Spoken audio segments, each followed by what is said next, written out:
Voilà maintenant plus d'un an que je fais des vidéos sur internet. Ouais, déjà un an. Et jusqu'à aujourd'hui, je me souviens encore toujours très bien de l'époque où je n'avais pas encore atteint les 100 abonnés. J'ai jamais vendu mon cul et je ne suis encore moins jamais allé faire copain-copain avec certains pour me donner une bonne image. Non, non, non, pas du tout. Ça, c'est pas moi. Moi, je suis Afro-Roshi et je suis là pour faire ce que j'aime. Et cela, peu importe si t'aimes pas ou si t'es pas d'accord avec mes théories, mes reviews, mes sujets de discussion, mes afro-rap, etc. Je ne suis pas un mouton et je ne le serai jamais. Voilà pourquoi, même si ma théorie sur Broly n'a pas plu à tout le monde et en a déplu certains, je m'en tape. Parce qu'à ce moment précis, j'ai fait quelque chose qui me tenait à cœur. Une idée que j'avais dans la tête avec Zoro, qui a germé en vidéo. Et ce, qu'elle soit canon ou pas. Voilà pourquoi aujourd'hui, je reviens vers toi pour te parler d'un sujet qui me hante depuis déjà un long moment. Le réel niveau de Goku GT. En effet, tu n'es pas sans savoir que Goku GT, celui qu'on voit durant tout l'animé, celui qui a affronté Baby Vegeta, Super C17 et Lee Shenron, n'était absolument pas au meilleur de sa forme. Et ce, même s'il a atteint le SSJ4. Car tu le sais, Dragon Ball GT se déroule entre 5 à 10 ans après les événements de Dragon Ball. Car pour te resituer les éléments dans leur contexte, en 774 dans la chronologie Dragon Ball, a eu lieu la mort de Boo. 10 ans plus tard, en 784, a eu lieu le 28e Tenkaichi Budokai, où Goku et Oob se sont affrontés. Encore 10 ans plus tard, selon la chronologie, Oob et Goku ressortent de la salle de l'esprit et du temps dans Dragon Ball GT. Tu l'auras compris, il se sera passé près de 20 ans d'élite durant laquelle Goku s'est entraîné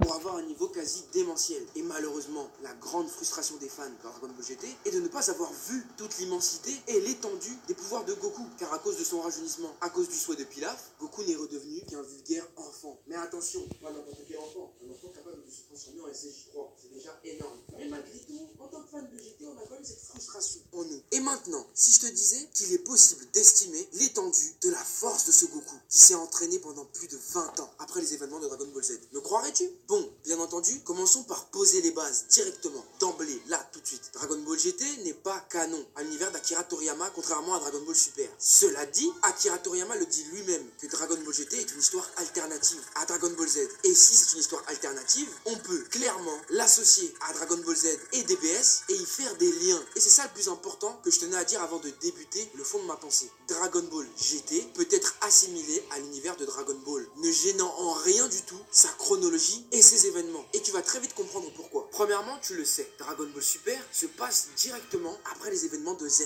Le Goku de DBS qui n'a pas